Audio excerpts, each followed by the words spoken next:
Hello again, everyone, and welcome to the Front Line with Joe and Joe, Joe Pasillo and Joe Resinello. And once more, dear brothers and sisters, let us go into the breach. And we're very pleased to be joined again by John Horvat. Our audience knows, and anybody watching this video should know who John Horvat is.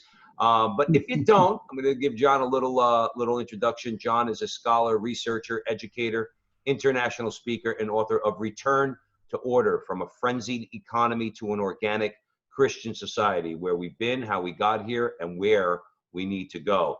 John's writings have appeared worldwide, including the Wall Street Journal, Fox News, the Christian Post, Washington Times, ABC News, Crisis Magazine, and C-SPAN. For more than 2 decades, he's been researching and writing about the socioeconomic crisis in the United States. John Horvat, welcome back to the Front Line with Joe and Joe. Great to be on the show, as always. So, Joe, Joe, if you want to start with a prayer, and then we'll get right into the conversation. Absolutely. In the name of the Father, Son, Holy Spirit, amen. Amen. Remember, O most gracious Virgin Mary, never was it known that anyone who sought your help or sought your intercession was left unaided. Inspired by this confidence, we find you, Virgin of Virgins, our Mother. To you we do I come before the stand, sinful and sorrowful. O Mother of the Word incarnate, despise despise not not my our petitions, petitions, but in your but in thy clemency mercy hear hear and answer us. Amen. Father, Son, Holy Spirit, amen. So, as I said, John doesn't really need an introduction. John just recently wrote an article, What Happens When Bailouts No Longer Work? And we already have an unprecedented government involvement in the economy. At the same time, we have leaders in both parties. They're calling for even more stimulus, not that we didn't get enough already, to deal with the effects of the coronavirus. And we have to ask the question, when will it stop? More importantly, can it stop? Okay. So John's got something to say about that. Massive government intervention is dangerous because it's habit forming. Once a government indulges in printing money to deal with disasters and crashes, there's no crisis too big or small that will not serve as a pretext for printing more. In addition, John says that aside from creating habits, cheap money triggers an almost automatic response, and the amount of money needed grows exponentially with each new adventure. So John believes that this is no longer a financial or economic problem. It's a moral problem because people have adopted vices and lifestyles that we've said in our conversations with John before. These lifestyles know no restraint. They push off to the future all obligations, responsibilities, and duties that should be taken care of now. And people of goodwill need to come together on this point. This is a major problem. So that's what we're going to be discussing here today. Joe Resinello, I'll kick it over to you and we'll get the conversation going. And also to all the fine listeners that are viewing us today, please get John's book, Return to Order. It is a must read. I think it's something that we all need to read as a society. And John touches on a lot of the same subjects that we're going to discuss today. So I guess the first question, John, is how and why does the government use cheap money to stimulate the economy? Well, first of all, cheap money is any measure by government to inject money into an economy as a measure of stimulating growth, especially in times of crisis. And the cheap money is forms of stimulus checks we all know about, benefits, paycheck loans, especially low interest loans to corporations and businesses. And this is something the government uses to as a means, trillions and trillions of dollars now, to inject money into the money supply, especially when times get rough. They use it, I think, as a stopgap measure. It's a short-term solution. And in the long term, of course, it's going to come out badly. So it's an extremely, it's something that I think is going to lead us to disaster. It's something that's not only just government spending a lot of money, but it goes down to the corporate level. There's a lot of corporate debt out there, and then it goes down to the consumer, and the consumer spends. And then when everything gets really bad, they go back up to the government, and the whole cycle just goes again. The thing I find interesting about it is, like, we would never, as men, run our household like this. Right. Yeah. I mean, to me, it's common sense. I mean, you would never run your household. If you did, you'd be on the street. There's no question about it. And ultimately, I think what's going to happen is we're going to run into trouble like we did with the mortgage crisis. I know we borrowed money from China. No one's going to give us money. Eventually, it's going to happen. I mean, it's not even, if you ask me, an if. It's like some of these Democratic-run cities that basically run up these debts due to bad pension contracts. And it almost makes it unlivable for regular people to basically exist in those cities because taxes are over the top to live in a box, in plain English. I mean, that's how New Jersey is. I mean, taxes are off the hook. And frankly, that's just governmental malfeasance. And I think that's just a small sample of what we're seeing, you know, on a larger scale now with regard to what you're talking about, John. Well, definitely we're seeing that. And it's, and the problem is a lot of households do run that way. You know, that today with, you know, credit cards and with loans and with things and mortgages and second mortgages and third mortgages. And that's why it is a moral problem, because it involves habits, moral habits, you know, saying, well, I want this now, instantly, regardless of the consequences. And so, you know, people live lives like this. Our government reflects that, and you know, it's sort of a symbiosis. One feeds upon the other. It just goes round and round and round. You know, I'm sorry, Joe. No, that's okay. Would you think that debt is promoted in this country? I mean, not that it's available, but on the governmental level and on a personal and family level, debt is promoted. The idea that, oh, you don't have X, whatever X might be. Well, we have this cheap money for you, and then you could have the appearance of wealth. You get the appearance of luxury, but in the meantime, when the bill comes due, you're going to realize you're not wealthy, and you should not have bought that thing that you didn't need with money that you don't have. My larger question again: is debt actually promoted in this country? Oh, absolutely, and it just gets worse and worse and worse. You know. During the times of the Great Depression, I was reading how, you know, cars were bought on installments, but the installments were 2 years, 1 year, 2 year. Now we have 10-year or 12-year installment plans. I mean, that's the kind of thing that's just incredible, you know. And you know, by the time you've done with it, you've paid for the car a couple times, and you're stuck with it with a very old car, and you're still paying for it. So yeah, it is a constant thing, and with cheap money, sometimes it makes sense. It almost makes sense because you're getting this, you know, you're just getting this money thrown at you, and you say, well, I'm going to take it. But as you say, it will have its consequences. If you can't live up to that lifestyle level, it will come back to you, and people should not live beyond their means. I mean, that's basic. Not only economic sense, but it makes moral sense as well. Right. Yeah. And one other point I want to make is just so we can clarify this for the people who are watching this video at the front line with Joe and Joe Pasillo, Joe Rissanello, joined by John Horvat. Is John, correct me if I'm wrong. When George Bush took office in 2000, this country had about $4.5 trillion in debt. It's more than $20 trillion more than that now. Yes. Between wars, then liberal spending under 8 years of Obama. Now we were at what, $20 trillion when Trump got in. And now just with COVID alone, we've gone out and borrowed another $4 or $5 trillion. Am I right about that? Yes, for the first time, at least since the war, we are at 100% debt of GDP, which is a dangerous milestone to pass. And yeah, we are there. Just this year, $3 trillion was added. Next year, who knows? You know, it's just with the COVID crisis, everything is, you know, you just throw money at it and you expect it to go away. And that is obviously that's not a way to deal with crises. John, why does it take more to kickstart the economy today? Yeah, that's the thing. You know, this type of cheap money and stimulus usually does have an effect on the economy, and everyone thinks, well, you could do it often, and as a result, we're doing it more often, but it does wear down on the economy. And so now these crises take more money and to kickstart the economy.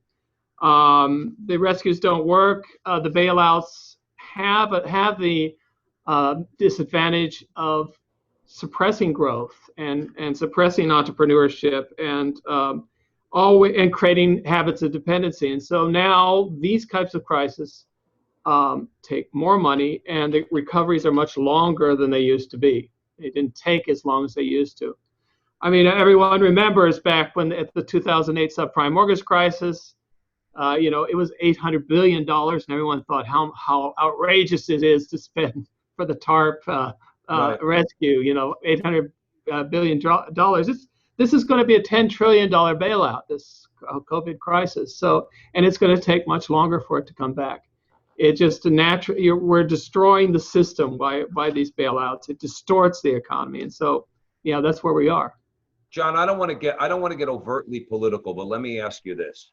Do you think that a lot of this borrowing money is deliberate, is by design, by those, let's call them Marxists, let's call them leftists, knowing that it will ultimately destroy America and destroy our economy, that this borrowing is deliberate on the part of, let's say, the Marxists? Yeah, of course, the Marxists do have this idea. I mean, they do want to destroy wealth and to distribute it, in a certain sense. Some of the Marxists and a lot of the Marxists, they are the leftists in America. They follow what they call the new monetary theory, which says that you can borrow as much as you want as long as you borrow in your own currency, and it really won't have an effect on the economy. And they are following that rule right now. It works for America because everybody wants our debt. They want to buy our debt. So, we are the reserve currency of the world. It is a secure, American bonds are very secure. But the minute that stops, it's over. We really won't be able to borrow because no one will want to buy our debt. And it will destroy our economy. As long as we have that reserve currency status, and as long as people want to buy that debt, it may continue a little longer, but the final result will be destruction. There's no doubt about it. All right. What are the three dangerous effects of cheap money on American business? Well, one of them is that the first one is that it favors the gigantic firms. I mean, the big, tech giant, Google, Microsoft, Facebook, all these kind of things. It favors those companies because those companies are always looking to expand, and when you have cheap money that will allow you to expand, they can do it. And a lot of times this cheap money comes with regulations attached to them, and a lot of regulations, and they're able to deal with that regulations. They have teams of lawyers and people that's all they do. So they have the advantage of being in a perfect position to take that cheap money and to use it and to expand and to become bigger and bigger. And that can have a bad effect on the economy. The second thing is what they call the growth of what they call the zombie firms. These are firms that are failing, that are inefficient, that are not making it in the economy. When they see cheap money, they see a life vest, they grab onto it, and they take advantage of this money. And as a result, this money is going into the wrong place. It's inefficient. It's an inefficient use of money. It's taking it and putting it at the wrong place at the wrong time. And these companies are absorbing resources, talent, people that could be used in other companies, and as be an efficient means for helping the economy. They aren't. So it weighs down the economy. It pushes it down. It creates a competition for resources and money that normally shouldn't happen, and distorts the economy as such. And the third thing is a lot of this money, when it gets into the system and it becomes it enters into a money supply and into the corporate world, it tends to juice up the stock market and just puts a lot of money into the stock market in an artificial way. And it makes those who are very rich more richer, It doesn't really distribute the funds to where they are needed, whereas the working class people who are struggling, those funds go into places where they're not needed. I'm not against people making money on the stock market, but this is an artificial inflation of the stock market, and it is very harmful. So those are three things. It's one of those things, John, that Joe and I is a recurring theme on the front line with Joe and Joe, is that yes, we do a lot of criticizing and quite frankly attacking of the left and the Marxists, but along the lines of what you said, we're constantly pointing out this, call it this, conservative chamber of commerce mentality that I quite frankly believe is sold to us, through the media, that if the market's doing well and Jeff Bezos is able to make $13 billion in one day because of stock appreciation, that somehow, even though I'm struggling to pay my bills, I'm supposed to be happy. I'm supposed to be happy that the Dow is 28,000, but I live paycheck to paycheck. There's a disconnect there that really makes my mind explode. Try to say, look, Joe and I we're Catholic men. You're a Catholic man. We're anti-socialists. We're anti-communists. But it begs the question: is there something wrong here when the markets are doing well, along the lines of what you just said, but most people are just getting by one check at a time? What do you think about that? Well, I mean, this is a very abnormal situation when you have this cheap money doing these things. And I was very happy to read in the Wall Street Journal about these, about this cheap money, and the author of the op-ed that wrote about this, saying how what you have created by injecting a lot of money into the gigantic firms and the zombie firms and the stock market is not an apotheosis of capitalism, but socialism. You're creating a socialist mentality, a socialist type state, because you are concentrating all that wealth and putting it pretty much in the government's hands. It's just one step, from the government taking it over. So this is not something that's capitalistic or free market. It is a step toward a socialist type situation. So we are, this cheap money is creating dependency on government, which is very much a characteristic of socialism. Why does this economic issue reflect a moral problem? I think this is something that a lot of people don't discuss, and I think this is the differentiator with regard to our discussion today, because I do think it's a moral problem. My personal belief in some of the things that you talked about, John, with regard to why people buy things and they don't have money for them, we talked about that in the beginning of the conversation, is people don't know who they are. People buy things because they have to project an image of this person who they want people to see themselves as. I am this, I have this. But behind it, the bank owns everything. They own nothing. And I think that's at the root of it. This is my opinion. I mean, and I'm interested in both of your views. When we know we are children of God, we don't have to prove anything to anyone. You could live in a garden apartment in a very normal place and be very content. You could drive a very old car and be very content. You don't have to prove. And I think that's at the root of it. We no longer as a society know who we are. And now business, as opposed to say 30, 40, actually probably 50 years ago, you didn't have access to debt. Now we have access to debt. People have become slaves because debt is slavery, all to project an image because they don't know who they are. That's my view. I'd be interested in yours.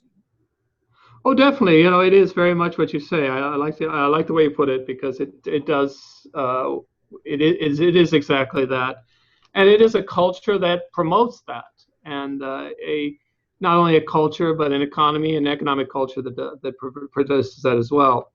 I remember an author that was saying how advertising is a means by which is not a means by which a company helps satisfy the needs of a person.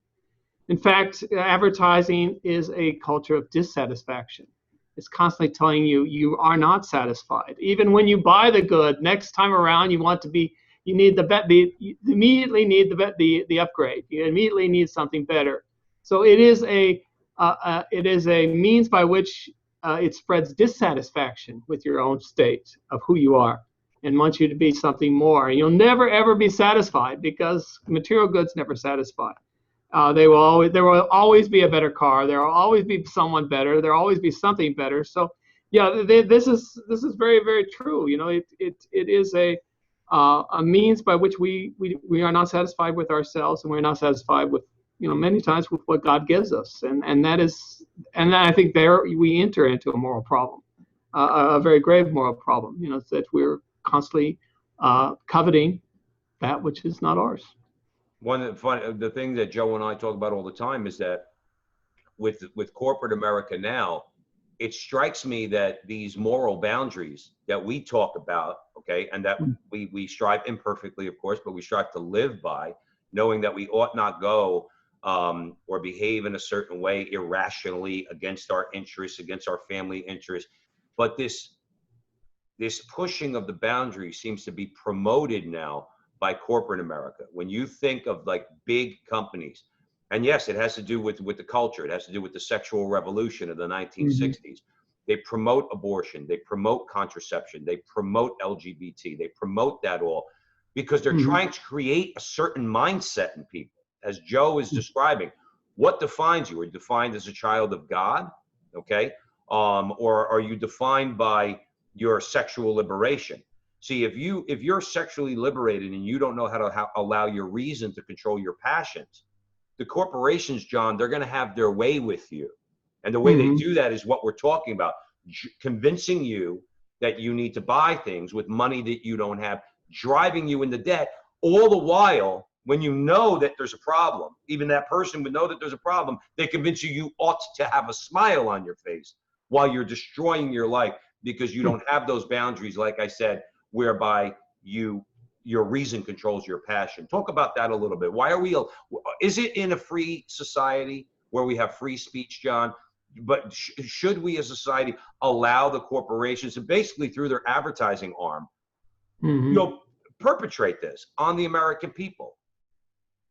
Right, and I think in addition to the advertising arm, there is the Hollywood arm. Because the Hollywood presents the archetypes, it presents the people who we are to imitate, and presents them in a way in which you do it with a smile. Everybody's happy, everyone's perfect, everyone's is in a state where they're beautiful, they're this and that, and this creates a whole expectation, a whole way of being. Hollywood probably destroyed more in America than a lot of these big companies, because they did present these very bad archetypes that that we are I think which taught us how to avoid the cross. We need to avoid the cross. Suffering is bad. We need happy ending. Everything has to be good. Everything has to be happy, and everybody's laughing. Everybody's life is a comedy. All these kind of things are very much lead to a lifestyle, and the consumer just eats it up. It's not as if they're being force fed. They're eating it up. They're loving it because it is a way in which they can convince themselves they don't have to embrace the cross. Even though inside they are suffering, very badly. It's sort of the Il Payaso, the opera that's of the clown who has to perform, and inside he's crying because his daughter is dying, and he has to present a show where he makes everybody laugh. That's pretty much the situation of a lot of people today. Inside they're crying, but outside they have to put on a show. Yeah. I said before. Go ahead, Joe. The answer to that, if you ask me, is Christ, because as Augustine said, the heart does not rest until it rests in thee. I mean, I think the search for man is God, the ultimate, answer. And until we find that, people will be that clown. I think that's what we see. People substitute. They try to fill the hole in the heart with something that it just doesn't satisfy. But in order to do some of these things, and I think this ties to this question of it, this is a moral problem, it requires personal discipline. Now, as a Catholic man, you learn discipline. You learn discipline through seasons of our faith. Advent and Lent, where the church teaches us there are 40 days where you sacrifice something. The goal of that obviously isn't to give up something you like. The goal of it is to get grace. But in doing so, you learn personal discipline, something that pinches a little bit, that you learn personal discipline. And year after year, when you do this, and it's not like the movies, we don't scourge each other, but people think Catholics. No, but it's something that pinches. And in learning personal discipline, it bleeds into other things. Now, clearly, we're all on this earth. We all see things. We've all experienced nice things. I mean, say a good meal. I would like to have a good meal every night. But reality says that some nights I don't have the money to go to a restaurant and spend big money. So I need discipline. We don't have a society that has personal discipline. And whether you're Catholic or you're not, if you are not a disciplined person as an adult, you will destroy yourself. You will ultimately, whether it's on the micro level to the macro level. And what I think we're seeing is a society that does not have discipline. They don't understand what it means to go without, like you were talking about, the cross. You see, I think, I grew up in a modest family. My father was a barber and my mother was a secretary. I know what it means to go without. It was taught to me by example. I know what it means to have a pair of sneakers and you don't get another pair of sneakers till they have holes in them. It's not like you get another pair just because you wanted another pair. That was taught to me by example. Sadly, we don't have that anymore. And what credit has enabled families like mine was, even if you don't have the money, just put it on the credit card. Just put it on the credit card. Years ago, you didn't have that option. And it's that discipline that we're lacking, both in the family, outside the family. That's my view of it. I mean, you guys may agree or disagree. No, I mean, of course. And, that goes upward. I mean, it's going up and down all the time, because that reflects a lot of things that are happening in business, and certainly things that are happening in education, government. It just keeps going up and down. But behind all this is a philosophy. Is definitely a philosophy, that goes way back. There is this constant tendency of man to rebel against God, against order, against law, and you can trace it back. A lot of times, these philosophies are all to the idea of the passions. They need to satisfy the passions. The will is much more important than the intellect. I mean, I was just reading Hobbes. Hobbes is pretty much that way. He's way back in the 17th century. I mean, it's always, that is always sort of the tendency of man, is to rebel against this. But today we see this in a much, much more universal way, and so widespread. I mean, there's no comparison from the time of Hobbes to our own time. It is all over the place. It's everywhere. And it's, we find it in families, inside the church, everywhere. It's there. I think one of the big things I would try, and I have tried to emphasize to people in my personal, interactions, is the idea of service. Because when we're talking about the things we're talking about, what you come across, John, is whether it's in the sexual realm or the sexual revolution, or when we're talking about, let's say, personal finances, everybody thinks they're free. And I try to tell people, you're not getting through life without serving somebody. And you only have two choices. You're either going to serve God, which Hollywood and the culture and everybody else will convince you is slavery, okay? But we know as Catholic men, that's true freedom. Serving God makes you truly free. Or you're going to be convinced by Hollywood to serve your passions, in which case you now have become a slave. But get it straight, you're not free.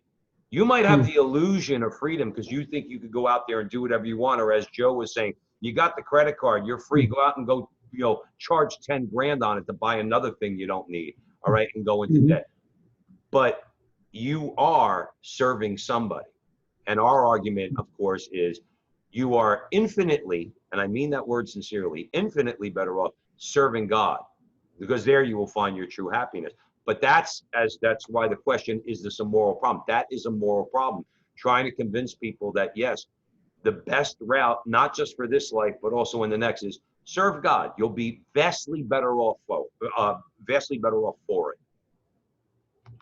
Yeah, definitely. I mean, that is it is the modern conception of freedom is, the Anthony Kennedy conception. It is whatever you want. You make your own world. You have you decide everything.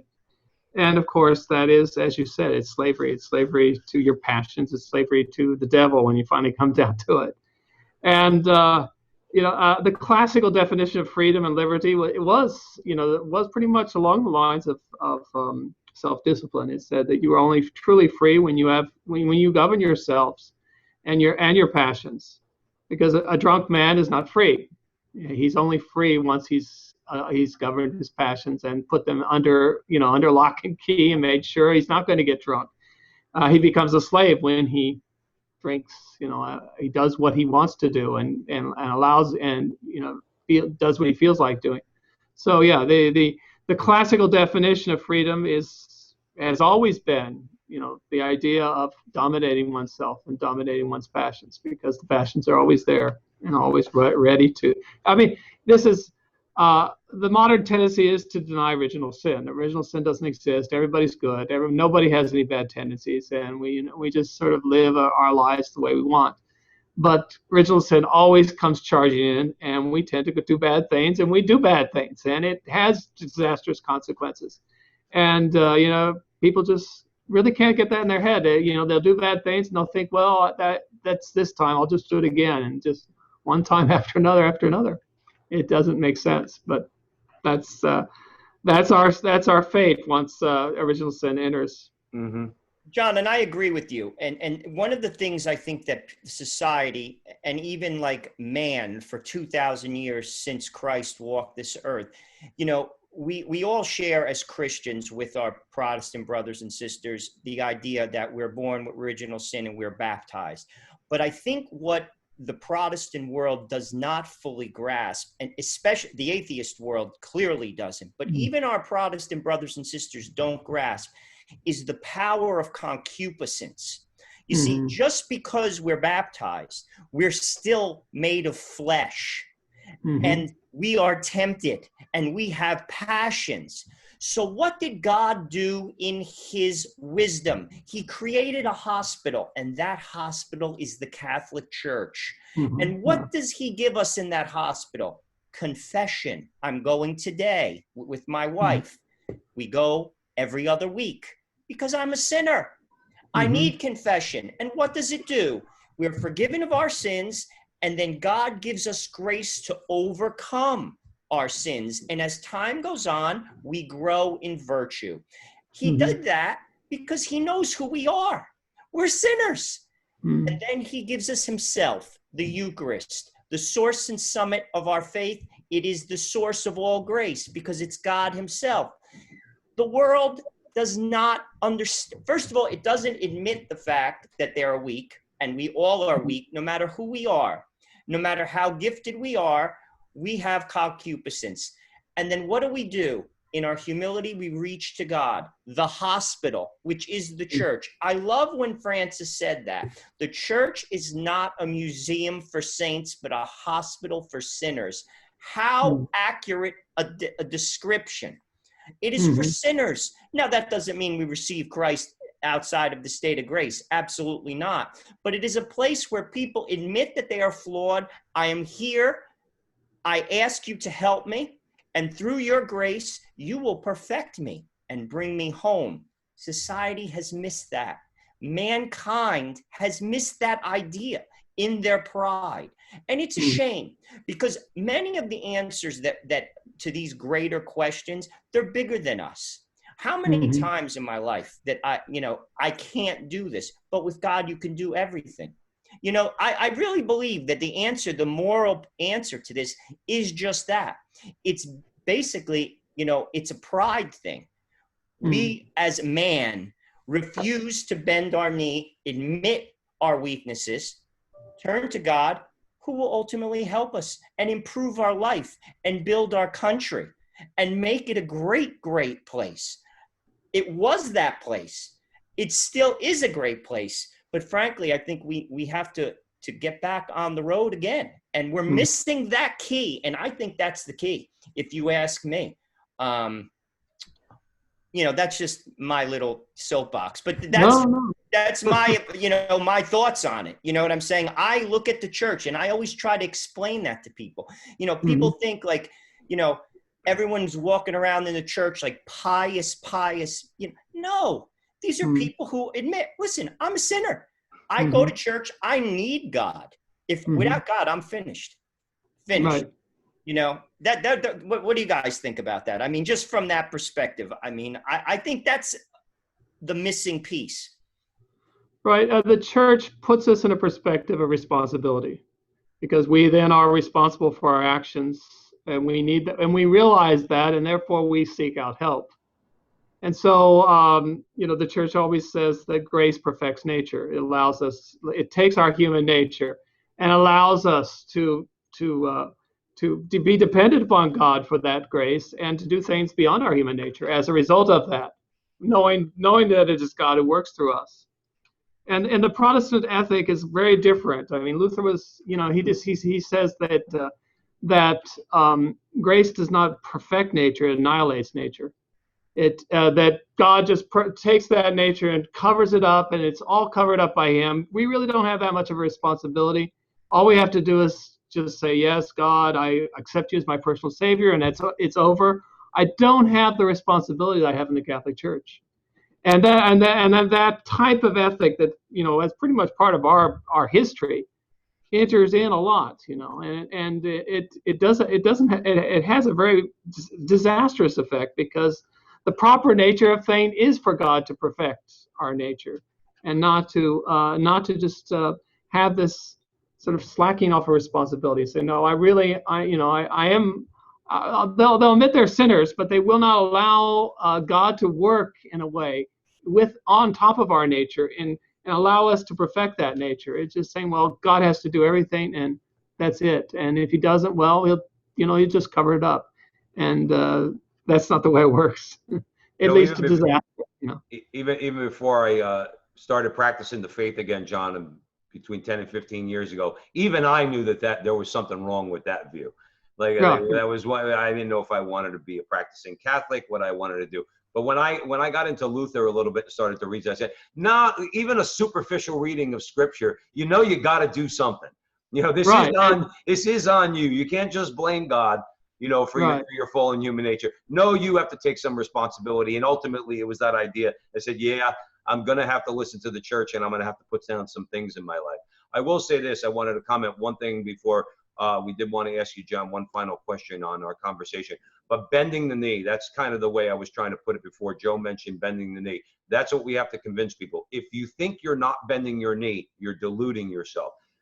You're better off bending your knee to God, which is the only proper person to bend your knee to.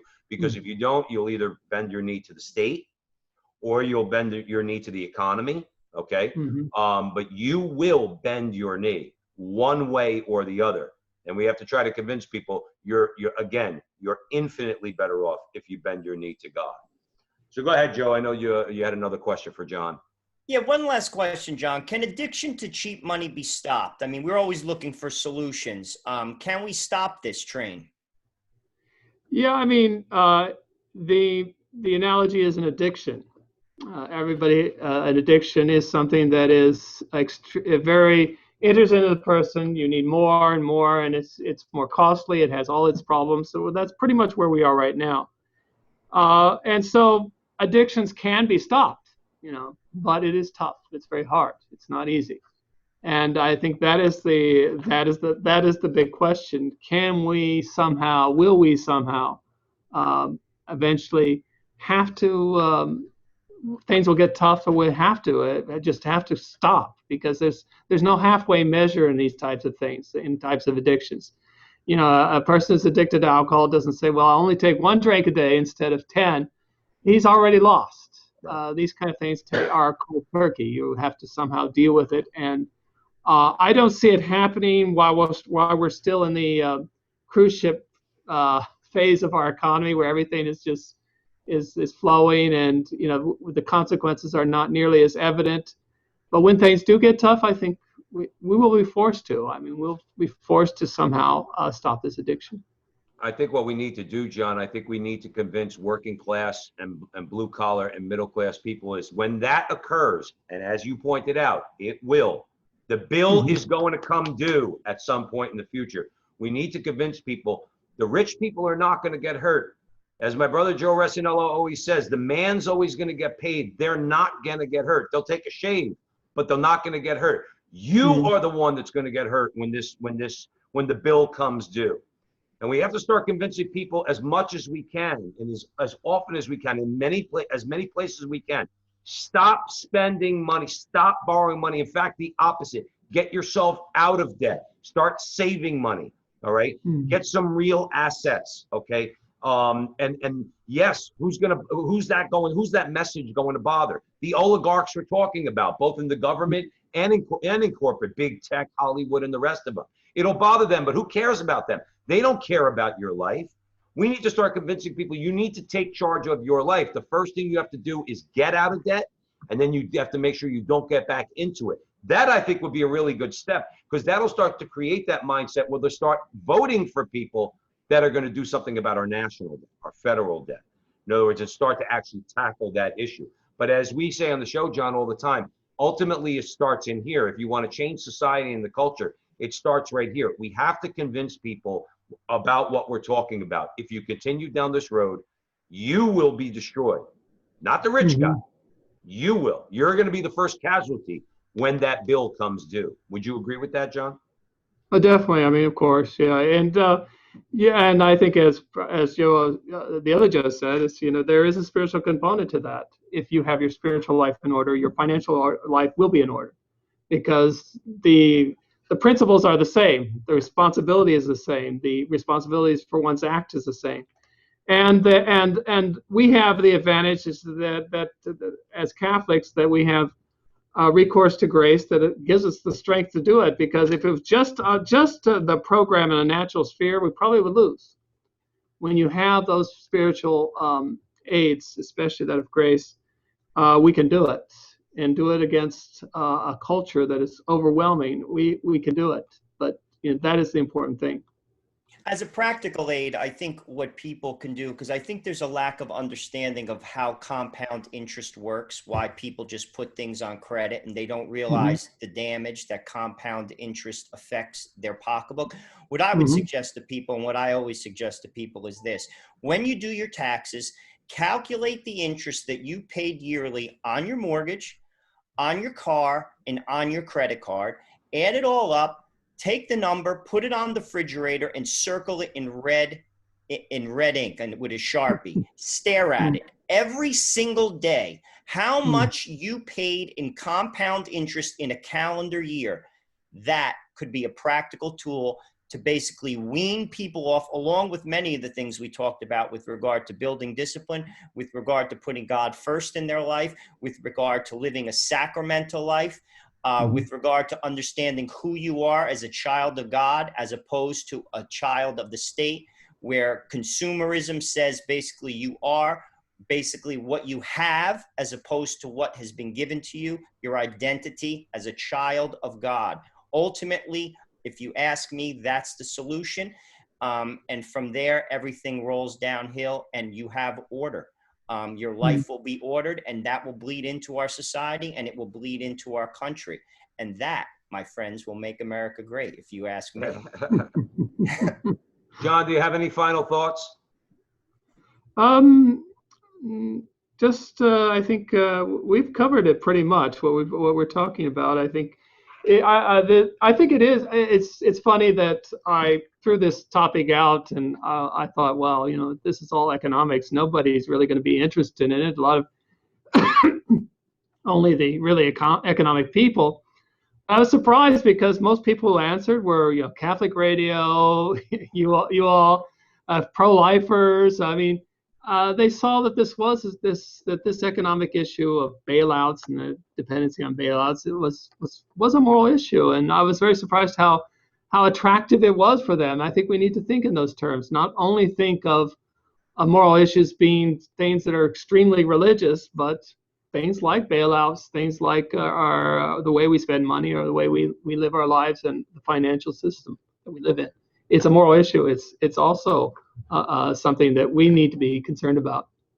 All right. All right. Excellent. And you're right, John. And we'll have future conversations, of course. Again, we love having you on the show and these conversations. Again, I think it's important to emphasize to people that none of this is independent. None of these issues are independent of the other. Political, economic, social, moral, cultural. All of it, if people look at it, yes, as Joe said, and I know a lot of people, their brains explode when you talk like this. When you look at it from a Catholic view, from the universal Catholic, from the Catholic Church's view, it makes sense, because the church in Rerum Novarum and Quadragesimo Anno and Centesimus Annus, talking about these things, also always brings in the moral component. Pope Leo XIII, Pope Pius XI, Pope John Paul II, they bring in the moral component. They're not just talking economics.